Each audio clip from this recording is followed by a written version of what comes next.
New rankings put Texas at the top when it comes to the best place for business. People are coming to the state of Texas more than any other state, and that's people and companies. But despite the good news, there's cause for concern. Why some worry moves from the White House could put the boom in jeopardy. Another big surprise in the battle to represent you in the U.S. Senate. Beto O'Rourke takes fundraising to a new level. But will the cash be enough to help him catch Ted Cruz in the polls? It just needs to be regulated. And that's where the problem lies. It's not regulated properly. Predatory booting. Before the state says goodbye to the current system, we check to see who's going to protect drivers now.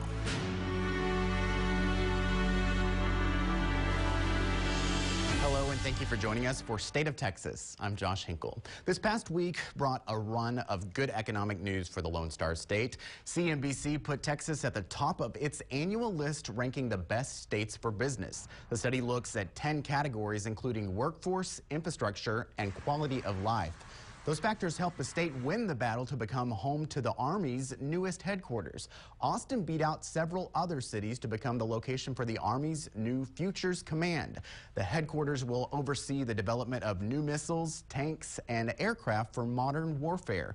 It will be home to about 500 active duty and civilian staffers, but the headquarters could also likely lure major defense contractors to open offices nearby. Also this week, a surge in oil prices is boosting the state budget. State Comptroller Glenn Hager cited rising oil prices as one of the reasons he's raising the state's revenue estimate by nearly $3 billion. That's good because Texas lawmakers face a list of big expenses when they convene in January. Bills remain from Hurricane Harvey and from Medicaid, which lawmakers underfunded by more than $2 billion. And there's also an expensive push to improve school security after the deadly shootings in Santa Fe. But the comptroller warned that two things could darken the brighter budget outlook before January. The first, a trade war. This week, the Trump administration released a $200 billion list of goods that could be hit with 10% tariffs. China promised to retaliate. The second concern is the possibility of the U.S. withdrawing from NAFTA. Lawmakers in Washington are hearing the concerns from Texans. I do hear quite a bit from my Texas constituents on NAFTA. They're concerned about the delay in getting that resolved, the modernization of NAFTA that supports about 5 million American jobs, the trade with Mexico alone, 8 million with Canada. So the delay in getting NAFTA redone or updated, I think is a better way to say it, has caused some concern about what ultimately is going to happen. And then the tariffs on aluminum and steel, as we know, the retaliatory tariffs that have been imposed have been directed toward agriculture. And so yesterday I had in my office representatives of the Texas Farm Bureau expressing their concerns about what this might mean in terms of the commodity prices of the things that they grow on their farms. Despite the uncertainty over the trade war and NAFTA, the Texas Comptroller raised the state's revenue estimate. Joining us now for perspective is Tom Cura, the state's chief revenue estimator. Welcome. Thanks for having me. So what is the revenue estimate and how do you forecast that number?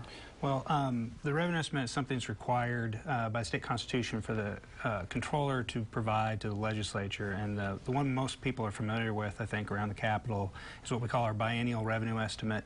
So when the legislature comes to town, we have to tell them before they start meeting, and then we typically do this the day before the legislature convenes.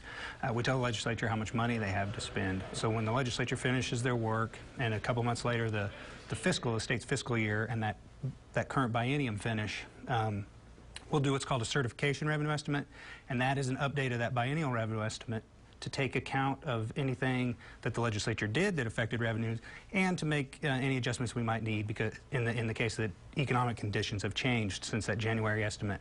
The most recent certification revenue estimate we released was in October of 2017, but things have been the state's economy has been performing better than we expected, and that's translated into revenues running ahead of our projection from October. So as we kind of looked at things for this summer for some other things we have to do in the office, the controller decided, look, things are running far enough ahead estimate. It might make sense to go ahead and do an updated estimate this summer.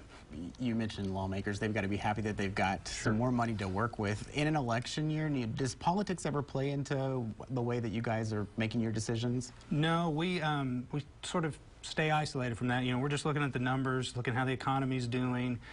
We track our revenues on a monthly basis, so it doesn't really play much of a role there.